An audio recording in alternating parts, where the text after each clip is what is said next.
예, 반갑습니다. 오늘 3차 마지막 강의 하겠습니다. 자, 오늘은 단락장과 스토리텔링에 대해서 마지막으로 이야기를 할 건데요. 단락장은 단락들을 또 그렇게, 스토리텔링은 단락장을 그렇게 모아야 합니다. 어떻게? 더더더 구체적이고 실질적인 내용으로 꽉 채워져야 되죠. 그래서 이제 아주 기본적으로는 단어와 단어를 연결해서 문장을 만들고, 문장과 문장을 연결해서 단락을 만들고, 단락과 단락을 만들어서 단락장을 만들고 할 때 이걸 이어가야 되는데, 이어가는 원칙은 두 가지예요. 하나는 자연스럽게, 그런데 또 두 번째는 새롭게. 이게 참 언밸런스한 거죠. 자연스럽게 가다 보면 뻔하게 가요. 새롭게 가다 보면 이상하게 가요. 그런데 자연스러우면서 새로워야 해요. 자연스러울 때 가독성이 높아지고요. 그런데 새로워야지만 각성이 높아지죠. 그래서 자연스러우면서 새로워야 해요. 이게 가장 사실은 어려운 난제죠. 그러나 어쨌든 분명히 이렇게 가야 됩니다. 사실은 이렇게 우리가 세상을 보겠다는 뜻이기도 해요. 이제까지 본 방식 말고 더 자연스러우면서, 다시 말해서 더 섭리에 맞으면서, 그런데 전혀 새로운 각도로 보겠다라는 태도이기도 합니다. 그래서 우리가 단락 만들기까지 이제 지난 시간에 했고요. 단락장 만들기로 들어가 보겠습니다. 이 단락장 만들기는 사실 제 책에 여러 차례 반복해서 설명하고 있는데요. 이제 소설이나 에세이를 기준으로 보면 하나의 시 공간에서 사건이 일어나는 과정이어가지고 어떻게 묘사가 되냐면 상황씬, 상황인물씬, 인물씬, 대화씬, 시점씬, 클로즈업씬 등으로 구성이 됩니다. 이것들이 있어야지만 언제 어디서 누가 누구와 어떤 일이 있었구나, 어떤 사건이 있었구나를 경험할 수 있기 때문에 이렇게 구성이 되는데요. 자, 그런데 이걸 다양한 변칙을 사용해요. 제가 가장 즐겨 드는 예인데요. 이 예문은 금이 간 거울이라고 하는 박미진 작가의 동화 시작 부분입니다. 아무래도 동화를 예로 들면 동화는 어린이가 읽을 수 있는 짧은 문장으로 되어 있기 때문에 어떻게 단락장을 구축하는지, 사건을 우리한테 전달하는지를 확실하게 더 파악할 수 있기 때문에 처음에는 이렇게 동화로 여러분들한테 말씀드릴 때가 많습니다. 자, 제가 한번 읽어보겠습니다. 나는 그 거울을 작은 선물 가게에서 훔쳤다. 오래된 그 선물 가게는 잡다한 장식품과 인형, 학용품을 함께 팔았다. 갈 때마다 새로운 물건이 있는 건 아니었지만 먼지 덮인 인형이나 장식품을 구경하는 건 늘 재밌었다. 그날도 나는 가게 안을 둘러보고 있었다. 그러나 선반 모서리에 박혀있는 그 거울을 발견했다. 끄집어내보니 오랫동안 그곳에 있었는지 먼지가 잔뜩 끼어 있었다. 꼭 누가 쓰다 버린 것처럼 비닐 포장조차 되어 있지 않았다. 하지만 나는 그 거울이 마음에 들었다. 플라스틱만으로 만들어진 다른 물건과는 달리 테두리와 뒷면이 나무로 되어 있었다. 게다가 반달 모양의 그 거울은 손바닥보다 작았다. 손으로 덮듯이 쥐면 보이지 않을 만큼 크기였다. 제가 이미 번호를 붙여놨기 때문에 여러분이 쉽게 알 수 있겠는데요. 처음엔 선물 가게. 그러면 선물 가게에 대한 구체적 예시문 1, 2, 3. 그 다음에 가게 안의 모양새, 선반 모서리, 그리고 먼지가 끼어 있는 거, 그리고 포장이 되어 있지 않은 거, 그런 물건들의 모양새. 그리고 세 번째 단락에서는 그 중에서도 테두리와 뒷면이 나무로 되어 있는 손거울, 그리고 반달 모양의 그 손거울, 그리고 손으로 덮듯이 쥐면 보이지 않을 크기인 그 손거울에 대해서 딱 묘사하고 있죠. 정확하게 사실은 선물 가게 안, 그리고 손거울 정확하게 보여주고 있습니다. 선물 가게, 선반, 그리고 손거울로 정확하게 카메라가 움직이듯이 들어가고 있는 거죠. 이 규칙을 철저하게 지킵니다. 그래야지 사실은 독자들은 함께 따라갈 수 있고 가까이 다가가는 느낌을 받죠. 이걸 지금 활자로 되어 있으니까 그렇지만 실제 화면으로 찍는다면 어떻겠어요? 전체를 보여주면서 점점 줌인하면서 클로즈업 화면으로 들어가는 거에서 참여하는 기분이 들겠죠. 예. 배경이 서서히 드러나면서 인물이 드러나고 인물의 움직임 속에서 인물이 뭔가 클로즈업하고 시점씬으로 화면이 만들어지고 해서 배경 상황씬, 상황 인물씬, 인물 갈등, 그리고 갈등 대립의 격화. 이것이 우리가 사건을 겪는 기본 방식이기 때문에 모든 단락장은 이렇게 만들어집니다. 제가 지금까지 텍스트를 분석하면서 제 나름대로 명작이라고 하는 작품들을 분석해 봤는데요. 이 법칙을 벗어나는 작품은 한 작품도 없었습니다. 다만 이 법칙을 여러 가지로 활용하지만 오히려 명작일수록 예를 들어서 카프카의 변신이라던가 마르케스의 100년 동안의 고독이라던가 이런 작품을 보면 이 규칙을 그대로 준수하면서 가요. 사실 어쩔 수 없어요. 여기가 어딘가를 먼저 보여주고 그리고 어떤 인물이 등장하는 걸 보여주고 그 인물과 다른 인물이 어떻게 갈등 대립하는 걸 보여주고 어디에 초점을 맞추는 걸 보여줄 수밖에 없기 때문에 바로 이러한 규칙으로 사건이 전달됩니다. 그런데 이렇게 하나의 단락장을 만드는데 제가 통계를 내보니까 보통 원고지 200자 원고지로 10장 남짓이 걸려요. 카프카는 첫 단락장이 물론 원고지 100매가 걸렸습니다. 윤은길의 장마는 50매 걸렸어요. 그리고 우리들의 그려진 영웅을 한 30매 들었나? 그러니까 첫 단락장에서 힘을 팍 주면 20매, 50매도 가죠.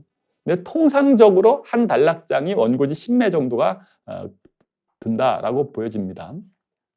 자, 그 다음에 나는 거울을 손에 쥐었다. 그리고는 주위를 둘러보았다. 가게 안에 손님은 나밖에 없었고 주인 할아버지는 눈이 어두웠다. 바지 주머니 속에서 손을 넣는 척하면서 거울을 넣었다. 그리고는 막대 사탕을 하나 집어들었다. 나는 아무런 내색도 하지 않으려고 애쓰면서 할아버지 앞으로 가서 사탕을 보여주면 말했다. 그래서 거울을 살짝 훔치고 사탕을 사는 척하는 것을 6개의 문장으로 분절해서 이 주인공의 동작을 딱딱딱딱딱 분절해서 사실은 적어 놓았습니다. 그래야지만 어떻게 돼요? 아, 동작이 이렇게 가는구나 라고 한순간 한순간을 독자들이 마치 시청자, 관객처럼 따라갈 수가 있기 때문이죠.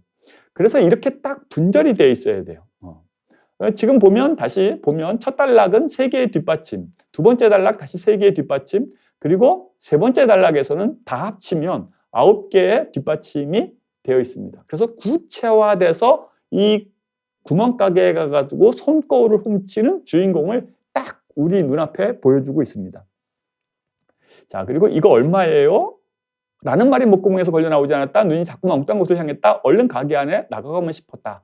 라고 해서 이거라고 하는 대사가 나오고 얼마예요는 목구멍에 걸려서 나오지 않고 잠깐만 엉뚱한 곳을 쳐다보고 얼른 나가고 싶고 하는 이 주인공 내부의 분열된 양태들을 나눠서 서술하고 있습니다. 그런데 할아버지는 계산하지 않고 내 얼굴만 가만히 쳐다보았다. 그래서 할아버지도 계산하지 않는다, 얼굴만 가만히 쳐다본다 라고 정확하게 분절하고 있고 들켰구나, 가슴이 마구 뛰었다. 그리고 이 가슴이 뛴 것을 다시 4가지로 뒷받침합니다. 훔친 거울이 주머니 속에서 툭 튀어나와 바닥에 떨어진 것 같았다. 아프게 한 것처럼 열이 나고 몸이 덜덜 떨렸다. 목이 뻣뻣하게 굳고 손끝이 저려올 때까지 할아버지는 계속 날 쳐다봤다. 여기까지가 이 구멍가게에 가서 이 주인공이 손거울을 몰래 훔치는 장면이 우리한테 전달되고 있는 첫 단락장 내용입니다. 이렇게 사실은 정확히 분절해서 가야지만 독자들이나 관객들이 그 상황을 함께 따라갈 수가 있죠. 이게 단락 만들기의 기본입니다. 단락장 만들기에. 자, 물론 이건 동화니까 우리가 딱 심플하게 딱 들어와요. 근데 현대소설은 조금 더 복잡하게 가기는 합니다. 사실 이거는 영화의 화면의 구성 방식이자 글쓰기 단락장의 구성 방식인데 그 이전에 우리가 이 세상을 어떻게 경험하는지에 대한 규칙입니다. 우리는 이 세상을 어떻게 경험해요? 어디에 가 있든 여기가 어디인가, 지금이 몇 시인가를 상황을 파악하고 그리고 그중에 어떤 인물에게 더 초점을 갖게 되고 그리고 그 인물과 대화, 갈등하게 되고 그리고 뭔가에 더 초점을 맞춰서 클로즈업하게 되고 그것을 굉장히 중요하게 여기기 때문에 우리는 이런 식으로 인생을 살아요. 인생을 살아가는 우리들의 인식 방식이기 때문에 영화에서든 글쓰기에서든 이 방식을 그대로 재현해 나갈 수밖에 없어요. 또 다른 한편으로는 우리가 좋은 영화를 보고 좋은 책을 읽으면 이 세상을 어떻게 인식해야 되는지를 그대로 한번 배우는 것이 됩니다. 한번 연습하는 것이 되죠. 그래서 아주 읽기 쓰기에 있어서의 이 단락장 만들기의 규칙은 거의 정석대로 가는 것 같아요. 그러면 이제 영화에서 어떻게 되는지 한번 보겠습니다. 이거는 건축학개론이라고 하는 영화의 첫 시퀀스, 첫 단락장이에요. 이 앞에 이제 건축학개론이라고 하는 타이틀이 딱 뜬 다음에 시작되는 화면입니다. 건축학계로는 뭐 아주 뛰어난 명작이라기보다는 매우 잘 만든 기획 영화예요. 상업 영화란 말이죠. 그래서 아주 작품성이 뛰어나진 않지만 그러나 또 어느 정도의 완성도가 굉장히 높은 작품이어서 어떻게 하나의 단락장을 만드는지를 좀 구체적으로 볼 수가 있습니다. 제가 요 부분을 한번 여러분과 함께 보겠습니다. 지금 내용은 그거예요. 남자 주인공이 건축 사무소에서 일을 하고 있는데 여주인공, 대학교 때 동창이 찾아와서 하나의 일을 맡긴다라는 내용이죠.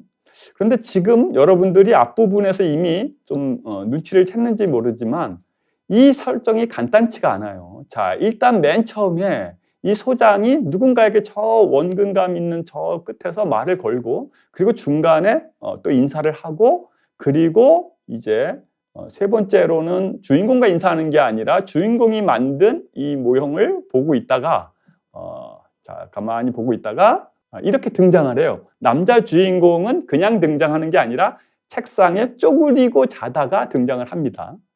자, 그래서 소장이 깜짝 놀래요. 자, 그 다음 대사가 뭐겠어요? 제가 볼 때는 아이 깜짝이야 라고 해야 될 것 같아요. 그런데 사실은 이미 깜짝 놀랐기 때문에 또 아이 깜짝이야 라고 하면 동어 반복이나 마찬가지예요. 그래서 어떻게 말하냐 하면 훨씬 재치 있게 말하죠.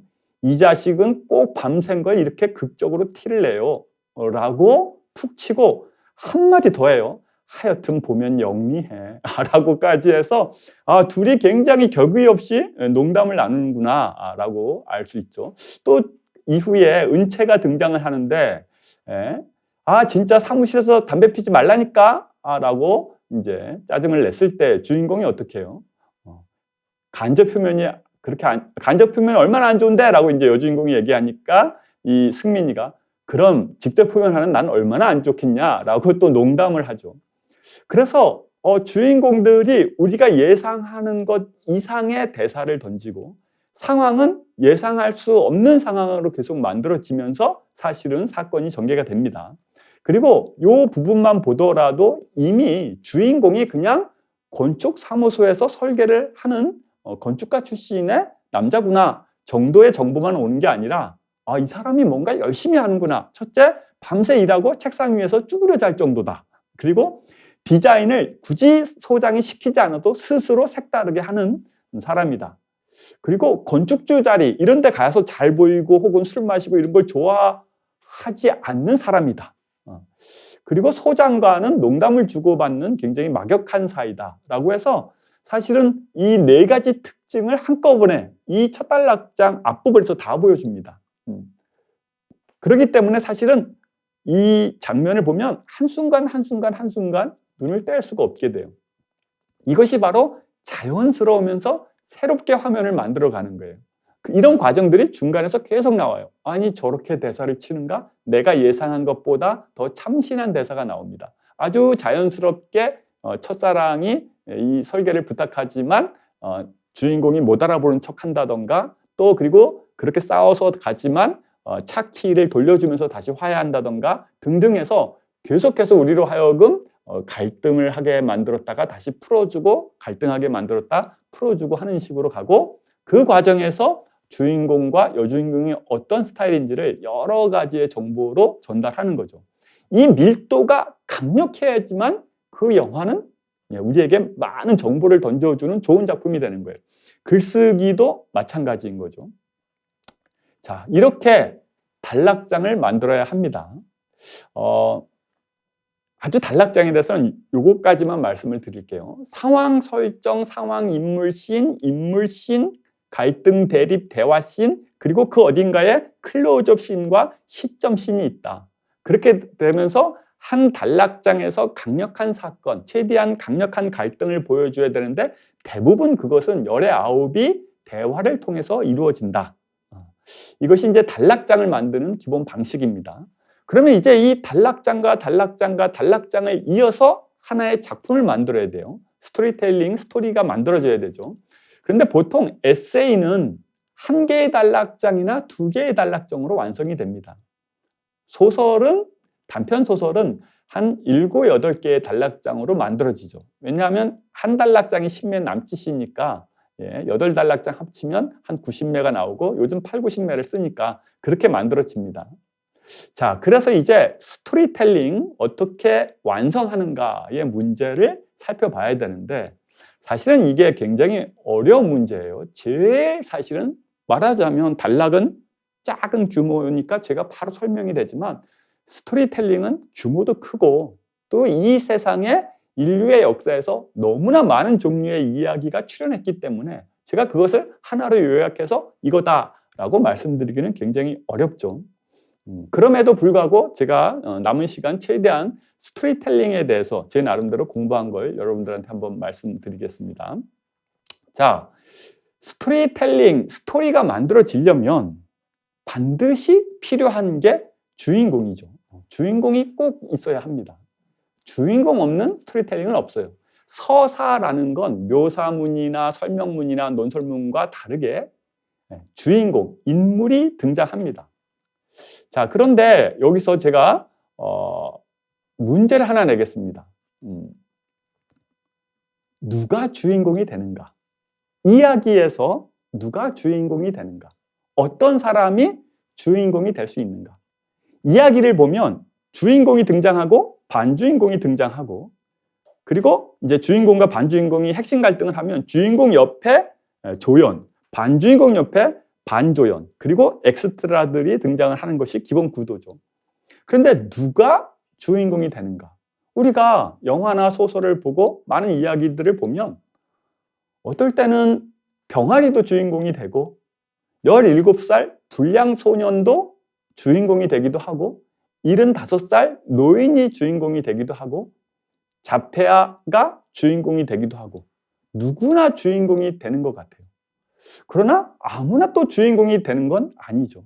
그래서 그러면 주인공이 되는, 이야기의 주인공이 되는 자격이 있지 않을까? 분명히 있습니다. 누구는 주인공이 되고 누구는 조연이 되고 누구는 반주인공이 되는 걸까요? 글쓰기에서 굉장히 사람들이 착각하는 게 이 주인공의 문제를 살피면서 시점의 문제에 굉장히 얽매여요. 예를 들어서 나는 1인칭으로 익숙한데 3인칭은 안 써봤어. 3인칭 써봐야지.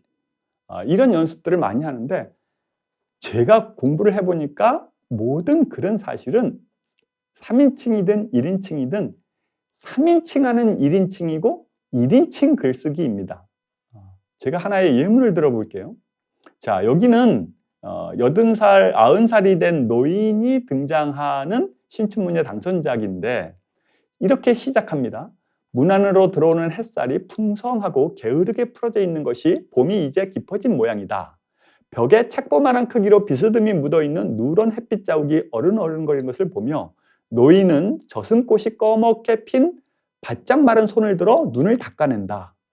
하면서 분명히 3인칭 시점, 노인이 주인공이에요. 그래서 이 소설은 노인을 주인공으로 하는 3인칭 시점으로 썼구나라고 사람들이 판단을 합니다. 그리고 저도 국문과 다닐 때 보면 글쓰기에서 3인칭, 1인칭, 주관적 시점, 객관적 시점 이거 나누는 거 했어요. 그런데 창작하는 입장에서는 무조건 1인칭입니다. 왜냐하면 여기 노인이라는 단어를 나로 바꿔놓으면 더 잘 읽혀요. 벽에 책보만한 크기로 비스듬히 묻어있는 누런 햇빛 자국이 어른거릴 것을 보며 나는 젖은꽃이 꺼멓게 핀 마른 손을 들어 눈을 닦아냈다. 다시 말해서 소설에서는 3인칭이 등장해도 화자가 감정이입을 해서 그 사람의 내밀한 걸 드러내기 위해서 직접 그 사람이 돼서 움직이는 것처럼 써요. 그러니까 사실은 글쓰기에서 진짜 중요한 것은 감정이입인 것 같아요. 주인공 되기예요. 사실 제가 합평을 할 때 딱 한마디로 그 작품을 칭찬하거나 그 작품을 비판할 수 있는데 이거 주인공 되기가 굉장히 잘 되어 있는데 좋은 작품은 주인공이 되기가 잘 되어 있고 주인공 되기가 잘 되어 있으면 좋은 작품이에요. 근데 이거 주인공 되기가 잘 안 되어 있네. 네, 대부분 안 좋은 작품은 주인공 되기가 안 되어 있고 주인공 되기가 안 되어 있으면 안 좋은 작품이에요. 17살 불량 소년이 등장하면 딱 17살 불량 소년의 움직임과 말투와 사건들이 탁탁탁탁 하고 나와야 되거든요. 그리고 어린 병아리가 등장하면 어린 병아리 나온 말투와 사건들과 대사들이 나와야 되거든요. 그렇기 때문에 사실은 글 쓰는 이는 감정이입을 해야 돼요. 주인공이 돼야 돼요. 인물이 돼야 돼요. 그래서 겉으로는 3인칭으로 쓰고 1인칭으로 쓰고 때때로는 2인칭으로도 쓰지만 사실은 인물이 등장할 때마다 화자는 그 인물 안으로 들어가는 것과 거의 같은 감정이입을 합니다. 그래서 사실은 글쓰기는 일종의 연극적 행동이라고도 생각이 들어요. 아무튼 중요한 것은 이렇게 주인공 되기예요. 글 쓰는 입장에서도. 근데 다시 아까의 질문으로 돌아가서 그러면 누가 주인공이 되는가? 나이도 상관없고 외모도 상관없고 학력도 상관없고 다 상관없는데 두 가지 요건을 갖춰야지만 이야기에서 주인공이 됩니다. 첫 번째는 이야기에 등장하는 사건, 즉 문제를 정면으로 마주해야 돼요. 그리고 그 문제가 풀릴 때까지 끝까지 함께 해야 돼요. 이 두 가지 요건이 맞춰지면 그 사람이 주인공입니다. 문제와 정면으로 하면 주인공인데요. 문제를 한 발짝 비껴서 측면에서 문제를 바라보면 이 사람은 조연입니다. 그리고 문제를 완전히 비껴서 구경만 하면 이 사람은 아무리 잘생겼어도 엑스트라입니다. 그래서 핵심은 문제를 정면으로 보느냐, 살짝 떨어져서 한 걸음 떨어져서 측면으로 보느냐, 아예 관객으로 보느냐에서 주인공이냐 아니냐가 차이가 납니다.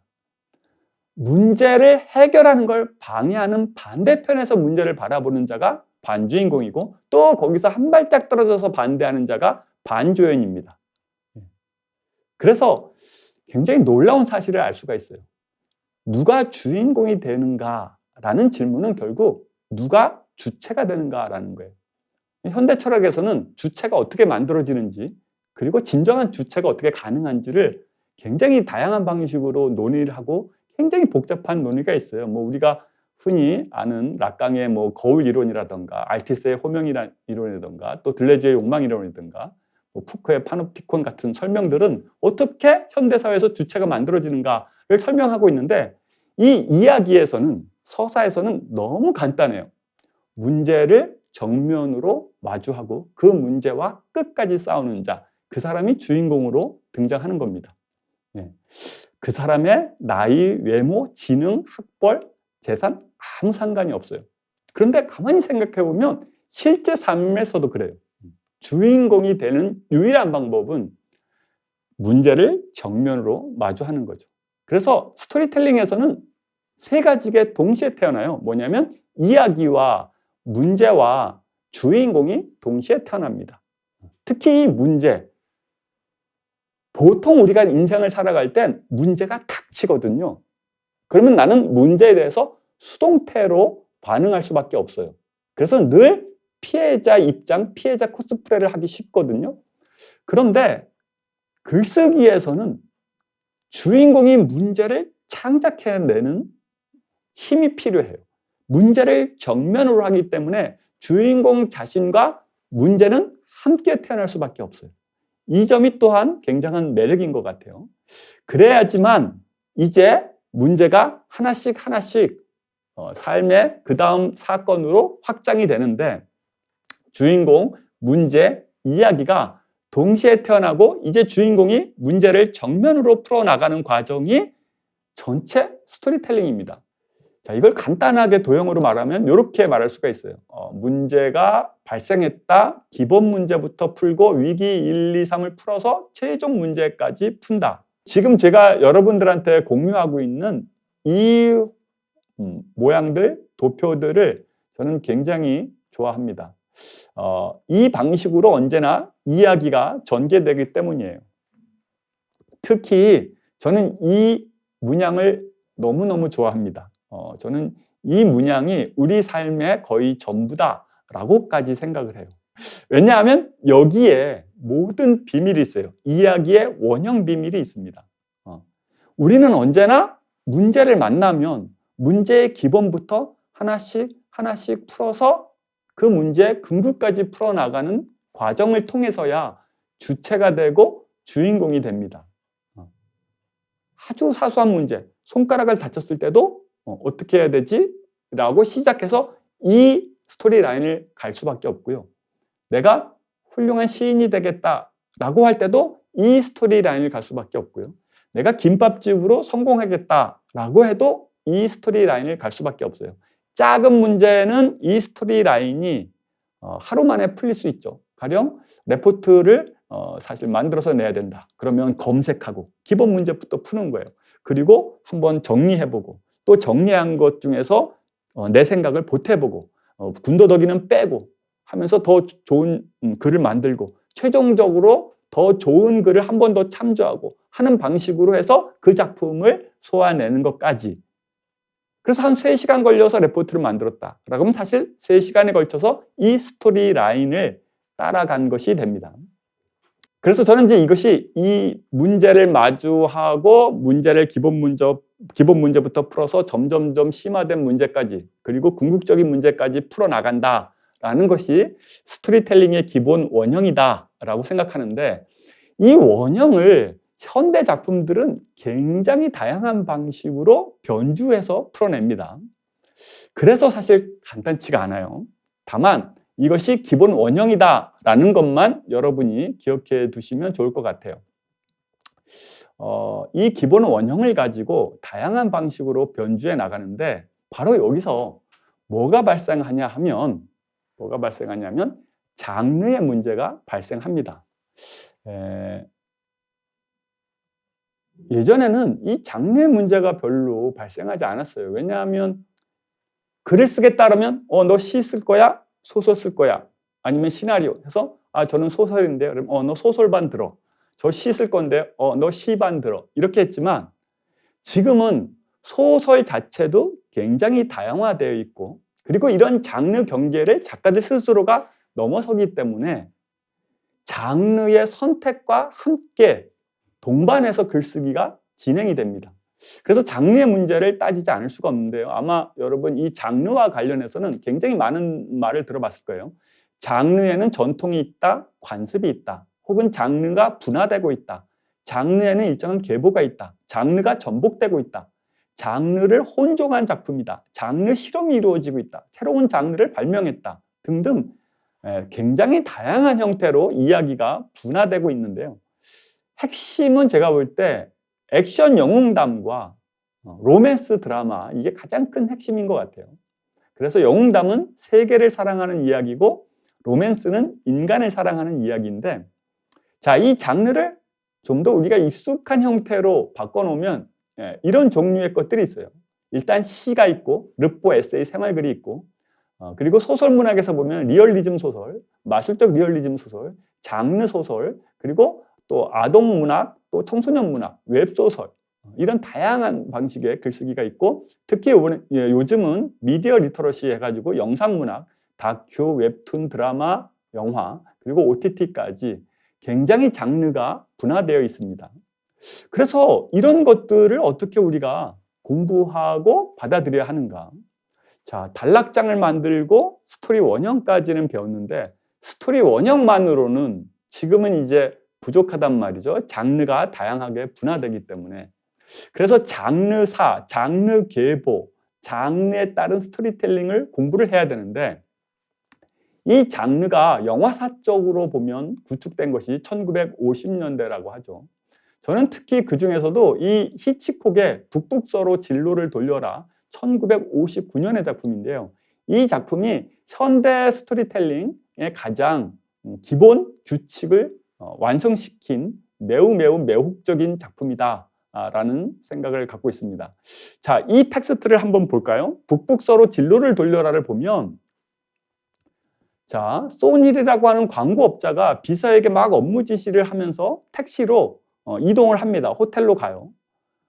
그리고 그곳에서 손님들을 만나서 함께 이야기를 나누려고 하는데 이 비서에게 미처 전달하지 못한 내용이 있어가지고 전보를 치려고 합니다.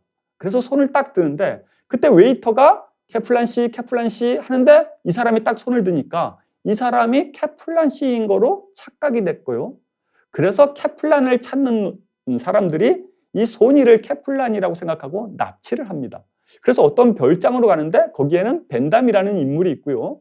그 사람에 의해서 억지로 술을 먹게 되고 음주운전을 하게 되고 음주운전 사고사로 위장하면서 이 운전하는 차가 벼랑 바깥으로 떨어지려고 합니다.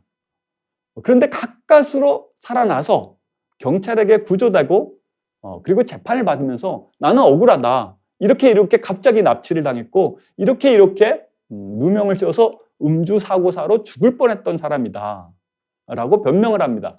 그러면 당신 말이 맞는가 보자 라고 해서 그 별장을 가는데 이 별장에 가니까 저번에 파티할 때 오셨던 분이군요 라고 하면서 잡아뗍니다. 그래서 손일이 이게 어떻게 된 건가 라고 바보처럼 멍한 상태가 되죠. 그래서 직접 케플란이라는 인물을 찾아 나섭니다. 그래서 케플란이라고 하는 인물로 추정되는 타운젠드를 만났는데 타운젠드가 칼에 맞고 죽어요. 그래서 이번에 손일은 타운젠드를 죽인 살인자로 몰립니다. 그래서 이제 경찰로부터도 도망을 쳐야 돼요. 사실은 여기까지만 보면 이만큼의 이야기가 사실은 하나의 큰 장편 스토리 한 편이 됩니다. 그런데 놀랍게도 북북서로 진로를 돌려라 해서 이것은 전체 이야기의 발단 부분이에요. 7분의 1밖에 안 됩니다. 이게 정말 놀라운 거죠. 그 전까지는 히치콕도 이렇게 이야기를 견고하게 짜내지 못했어요. 사실은 히치콕의 요 앞작품들만 해도 요 정도 사건 분량이면 영화 한 편이 만들어졌어요. 이런 영화를 히치콕 자신이 한 15편 이상 만들고 나서야 북북서로 진로를 돌려라에 와서는 그 모든 것을 다 믹싱한 듯이 요것 자체가 이제 고작 발단 부분만 차지하고 나머지 사건들이 쫙 이어지기 시작합니다. 굉장히 놀라운 서사를 만들어낸 거예요. 이 현대서사라는 것이 이렇게 놀랍게 사실은 장르가 점점점 진화해 나갑니다. 정말 이야기가 복잡하고 다중적으로 짜여져 있죠. 그래서 스토리텔링이 현대 이 서사에서는 굉장히 다중적으로, 다층적으로 짜여 있는 걸 볼 수가 있습니다. 이렇게 현대 서사는 굉장하게 사실은 발달이 되어 있고 진화가 되어 있어요. 근데 여기까지도 사실은 저희들이 조금만 공부해 보면 여기까지 진화됐고 이 정도로는 탄탄하게 서사를 써야 돼라는 것까지는 사실 저희도 알아요. 근데 최근에 이 팬데믹을 겪으면서 OTT가 나오면서 한 단계 진화가 더 됐습니다. 예를 들어서 이런 거죠. 예전에는 살인범 이야기로만으로도 되게 재밌었어요. 수사반장, 형사 콜럼보. 근데 사람 하나 죽이는 건 이제 일도 아니어서 어느 순간부터인가 연쇄살인범이 나와야 돼요. 연쇄살인범이 나와서 한 6, 7명은 죽이고 또 막 8명, 9명째 죽일 때 쫓아가야지만 재밌습니다. 그 연쇄살인범까지도 우리의 일상이랑 너무 멀리 떨어져 있기 때문에 낯설면서도 그만큼 흥미진진한데 요즘은 이 연쇄살인범 이야기만으로도 만족하지 않아서 연쇄살인 충동을 가진 사람이 형사가 돼가지고 그 감각과 그 감성으로 연쇄살인범을 쫓는다라고 하는 설정으로 이야기가 진행되거나 이 천국과 지옥이라고 하는 일본 드라마에서는 연쇄살인범 남자를 여자 형사가 잡으러 갔는데 계단에서 굴러 떨어지면서 바디 체인지가 일어나요. 그래가지고 딱 깼더니 자기가 연쇄살인범의 몸이 되어 있어. 야, 그러니까 이제는 연쇄살인범 이야기로도 만족하지 않을 만큼 이야기가 더 다층화되고 복잡해진 거죠.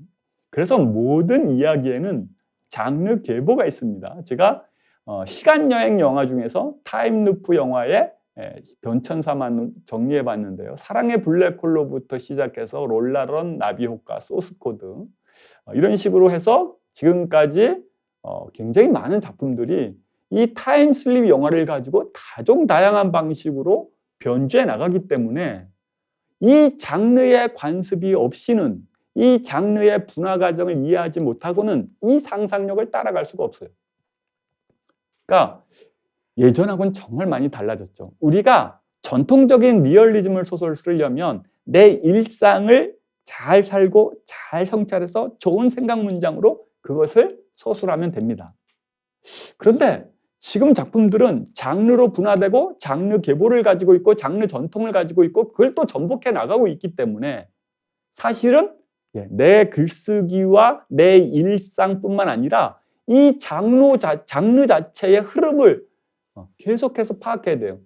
저 북북서를 진로를 돌려라라고 하는 놀라운 작품은 물론 히치콕이라고 하는 천재적인 감독이어서 만들어냈다라고 하면 간단하게 설명되지만 사실은 히치콕이 그 전에 만들었던 30년대부터 40년대, 50년대 한 25년 정도 동안 만들었던 거의 20, 30편의 작품에 어떻게 보면 엑기스만 따다가 북북서로 진로를 돌려라 한 작품 안에 다 집어넣어 버리거든요.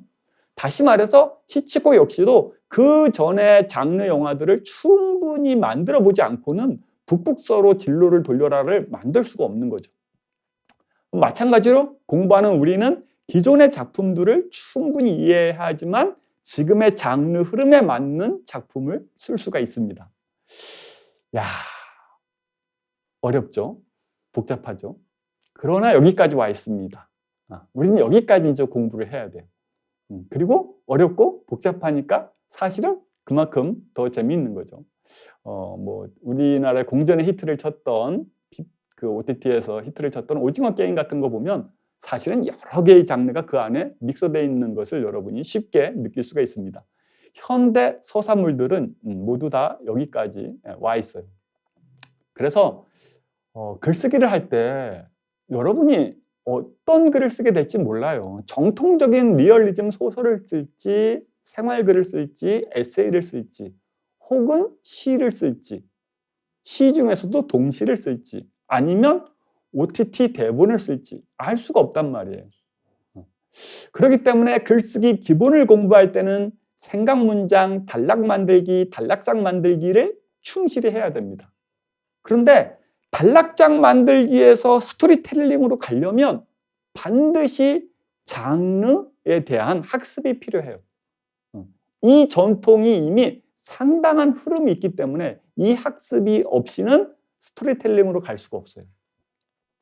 그래서 저는 예전에 가르칠 때는 이 문장, 단락장의 생각 문장 중심의 글쓰기를 주로 강의를 했는데 요즘은 스토리텔링과 상상력, 상상 문장도 우리가 장르 공부를 통해서 함께 해야 되는구나라고 해서 이 부분을 열심히 보충하고 있습니다. 다시 말해서 저도 아직 공부가 충분하지 않아요. 그러나 최근에 팬데믹 이후 또 OTT의 출연 등등을 통해서 세상이 서사를 만들어가고 향유하는 방식이 완전히 바뀌었기 때문에 우리는 이 흐름을 따라가지 않을 수가 없습니다. 사실 제가 스토리텔링을 이야기할 때 제일 좋아하는 이야기는 바로 이 이야기예요. 1950년대 스탠포드 수면의학자 윌리엄 디멘트가 수면 박탈 실험을 했다고 하죠. 렘 수면에 빠져서 꿈을 꾸는데 그때마다 잠을 깨워서 잠을 못 자게 하니까 그 사람이 한 이틀 지나서 환상을 보더라, 환각을 보더라라는 거예요. 사실 이때 증명된 것이 뭐냐면 모든 사람은 하루에 잠을 자면서 5번에서 6번의 렘 수면에 빠진다. 다시 말해서 꿈을 꾼다라는 거예요.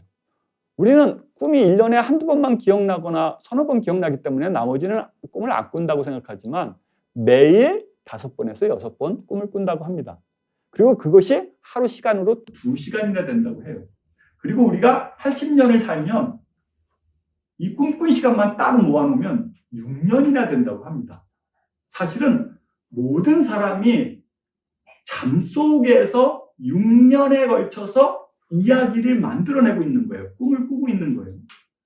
그런데 꿈이라는 것은 어떻게 구성되어 있나 보면 시적인 이미지, 소설적인 스토리, 그리고 연극적인 상황으로 이루어지거든요. 시, 소설, 희곡. 그리고 주변 인물이 등장하고 가족이 등장하면서 드라마처럼 펼쳐지기도 하고요.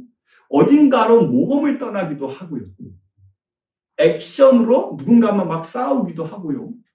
그리고 로맨틱한 혹은 멜로에 가까운, 심지어는 포르노에 가까운 그런 꿈을 꾸기도 하고요. 이런 다양한 꿈을 꾸는데 결국 사실 지금 말씀드린 시, 소설, 희곡, 그리고 멜로, 모험담, 액션, 스릴러, 그리고 로맨스, 이 모든 것들, 다시 말해서 장르는 작가나 감독이 결정하는 것이 아니라 우리가 꿈속에서 이미 만들어내는 방식이었다라는 거죠. 저는 모든 사람들이 하루에 5번에서 6번 자기 시나리오를 무의식적으로 쓴다고 생각을 합니다. 그리고 보르헤스가 말했듯이 바로 우리가 밤에 꾸는 이 꿈이 인간의 예술 행위의 첫 번째 행위다라고 저도 그 말에 전적으로 동감을 합니다. 아무튼 우리가 생각하는 이 장르라는 것은, 장르가 왜 분화되고 만들어지는 것은 인간의 아주 본능적인 양태입니다. 그렇기 때문에 우리는 이 이야기의 꿈을, 이야기의 매혹을 떨쳐버릴 수가 없고요. 그래서 내가 이야기를 만들지 못하면 그 대리로 다른 이야기를 쫓아갑니다. 예수님의 이야기를 쫓아가기도 하고, 영화를 보러 가서 그 주인공의 이야기를 쫓아가기도 하고, 정 안 되면 노래방 가서 노래 가사 주인공의 이야기를 대신 쫓아가기도 합니다. 결국 우리는 이야기 속에서 인생을 살아가게 되죠. 그렇기 때문에 이야기는 본능이다. 그리고 이야기를 창작할 수 있는 만큼 우리 삶이 창작된다. 그런데 그 핵심에 뭐가 있느냐? 주인공 되기가 있다. 문제를 스스로 정면으로 마주하고 끝까지 풀어내고자 할 때 주체는 발생하는 것이다 라는 걸 볼 수가 있습니다. 다시 맨 처음 이야기로 돌아가서요. 하나의 단락을 더더 구체적으로 만든다. 그리고 하나의 단락장을 더더 구체적으로 만든다. 그리고 문제를 더더 심화되고 본질적인 문제까지 찾아 들어간다. 이건 다른 말로 하면 어떤 문제를 내가 찾아내서 그 문제 속으로 깊이 들어가는 행동, 그 문제를 깊이 이해하기, 그 문제를 깊이 사랑하기, 그 문제와 함께 깊이 살기, 이것이 없이는 불가능한 거예요. 저 자신만 봐도 그래요. 제가 글쓰기 선생이니까 얼마나 좋은 작품을 쓰고 싶어 하겠어요. 근데 안 돼요. 안 되고 자꾸 글쓰기 책만 나와요. 왜냐하면 제 굉장히 많은 시간들이 글쓰기 강사로서, 글쓰기 선생으로서 생활하고 있기 때문에 제가 더 깊이 말할 수 있는 건 글쓰기 책들인 거예요. 저는 열심히 했는데 좋은 작품이 안 나온다가 아니라 작품이 나오는 만큼 내가 뭔가를 열심히 하고 있구나 라고 거꾸로 판단할 정도로, 사실 글쓰기는 내가 그 문제, 그 대상 속으로 더더 들어간 만큼 반드시 그 결과물이 나온다라고 생각을 합니다. 전체 이야기를 마지막으로 정리한다면 언제나 더 나은 생각 문장이 존재한다. 언제나 더 나은 이야기가 존재한다. 그렇기 때문에 글쓰기란 더 나은 생각 문장을 찾는 것이다. 또 다른 말로 하면 글쓰기란 더 나은 주인공 되기를 하는 것이다. 그리고 글쓰기란 이 세상을 더더 깊이 알아가고 이해하고 만나고 사랑하는 것이다 라는 것은 글쓰기 원리상 틀림없다라고 저는 생각하고, 그리고 그렇게 믿고 있습니다. 그것이 어떻게 우리들의 글쓰기 과정에 문장 만들기, 단락 만들기, 단락장 만들기, 스토리텔링, 그리고 장르의 변迁에까지 이어지고 있는지를 최대한 짧게 압축해서 여러분들에게 전해드렸습니다. 아쉬운 부분이 굉장히 많으시겠지만 사실 제 책이 4권이나 출간이 되어 있고 그 4권 안에는 여러분의 아쉬움을 다 채워줄 수 있는 아주 알짜배기 내용들이 많기 때문에 그 아쉬움을 그대로 가지고 이 강의를 마칠 수밖에 없네요.